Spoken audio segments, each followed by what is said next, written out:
भीषण गर्मी ने आसमान को लाल कर रखा था। वह तपिश जो बंगले के अंदर एसी की ठंडी हवा तक नहीं पहुंच सकती थी। बंगले की मालकिन जानवी शर्मा अपने कमरे में आराम कर रही थी, ठंडी एसी की हवा में, और नीलेश वहां कड़कती धूप में काम कर रहा था और उसे बहुत जोरों की भूख लगी हुई थी। वह बंगले के शानदार हरे भरे बगीचे की साफ सफाई कर रहा था, जहां मालकिनों के कुत्ते भी शायद उसके बच्चों से ज्यादा अच्छी जिंदगी जीते थे।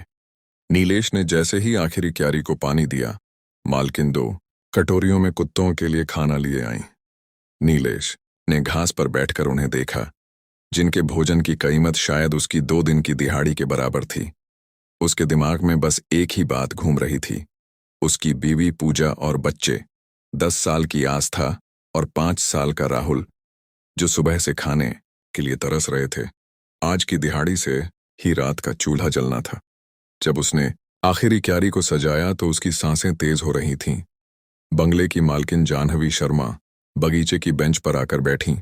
नीलेश ने डरते हुए सम्मान से कहा, मालकिन जी, काम पूरा हो गया। बिना उसकी ओर देखे मालकिन शर्मा ने पर्स खोला और 200 रुपए का नोट लापरवाही से उसकी हथेली पर रख दिया।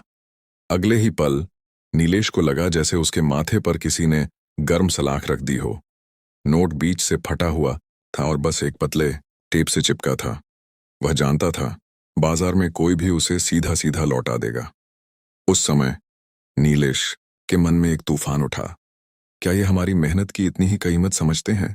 मगर सामने खड़ी मालकिन और घर में भूखे बच्चे, इसने उसके होंठ सिल दिए। उसने मुट्ठी भींच ली, उस फटे नोट को छिपाया और चुपचाप गेट से बाहर निकल गया। घर पहुंचते ही पूजा की डरी हुई आंखें उसे मिलीं। क्या लाए नीलेश? जब नीलेश ने कांपते हाथों से वह फटा नोट दिखाया तो पूजा का गुस्सा और दर्द आंसुओं में फूट पड़ा। यह क्या जुल्म है? बच्चों ने सुबह से कुछ नहीं खाया है, एक मजदूर की मेहनत का यह सिला? अब क्या होगा? नीलेश की आंखें भर आईं। निराशा के इस अंधेरे में उसने आखिरी रास्ता चुना। उसने 10 साल की आस्था को बुलाया। बेटा, नीलेश ने नोट को हथेली पर रखकर आस्था को थमाया। ये ले जा, संतोष काका की दुकान से बस थोड़ी सी दाल और आटा ले आ।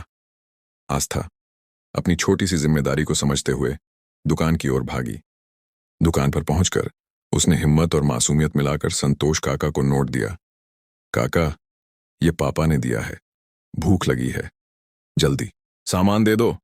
संतोष काका ने फटा नोट देखते ही उसे दुकान के काउंटर पर फटकार कर वापस फेंक दिया। चल हट, ये फटा नोट मैं नहीं लूंगा। चाहे अपने बाप से कहे कि दूसरा नोट लाए। क्या समझते हैं ये लोग हमें बेवकूफ? आस्था रोते हुए घर भागी।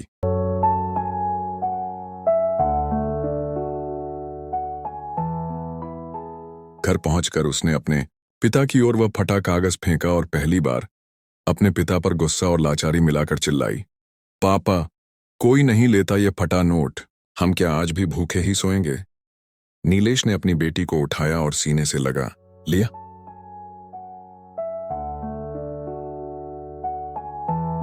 उस रात वे तीनों एक दूसरे से लिपटे रहे। चूल्हा ठंडा था। नीलेश की आंखें उस फटे नोट पर टिकी थीं, जो उसकी ईमानदारी पर लगा एक थप्पड़ था। अगली सुबह एक उदास और गहरी शांति छाई हुई थी।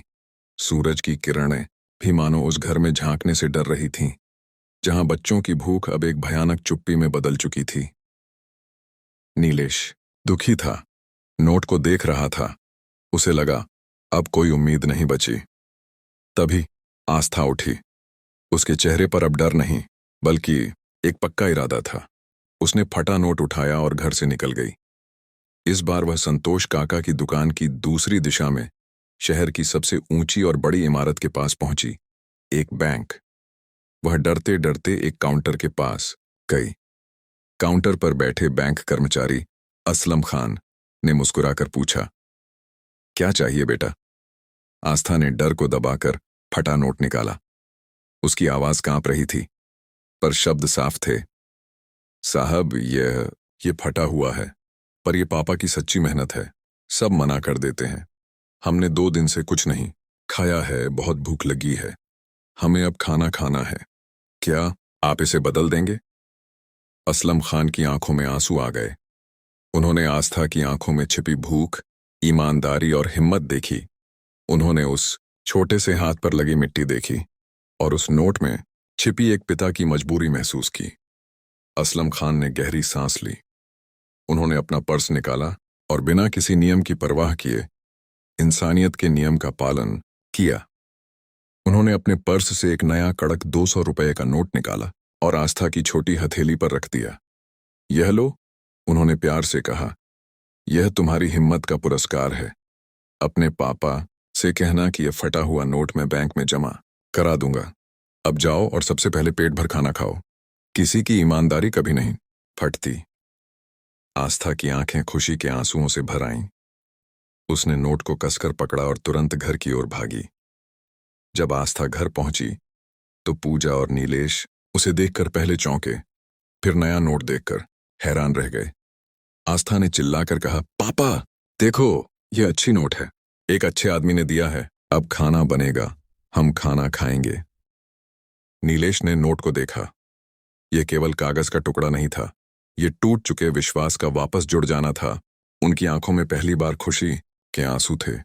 उस रात नीलेश के घर में न सिर्फ चूल्हा जला बल्कि एक नई रोशनी फैली। राहुल और आस्था ने जब पहला निवाला खाया तो वह सिर्फ भोजन नहीं था, वह था एक छोटी सी बच्ची की हिम्मत, एक पिता की जीत और एक अनजान आदमी की बड़ी इंसानियत। आस्था ने एक फटे नोट को बदलकर अपने परिवार की खोई हुई आशा को वापस ला दिया था। अगले दिन की सुबह नीलेश में एक नया संकल्प जागा। उसने तय किया कि वह अब अपनी मजबूरी को अपनी किस्मत नहीं बनने देगा। वह अपनी मेहनत को दोगुना करेगा ताकि उसके बच्चों को कभी भूखा न सोना पड़े। तो दोस्तों, ये था आज का वीडियो। अगर आपको ये वीडियो अच्छा लगा और आप चाहते हैं कि मैं आपके लिए ऐसे ही और वीडियो बनाता रहूं तो इस वीडियो को लाइक ज़रूर करें और चैनल को सब्सक्राइब कर लें।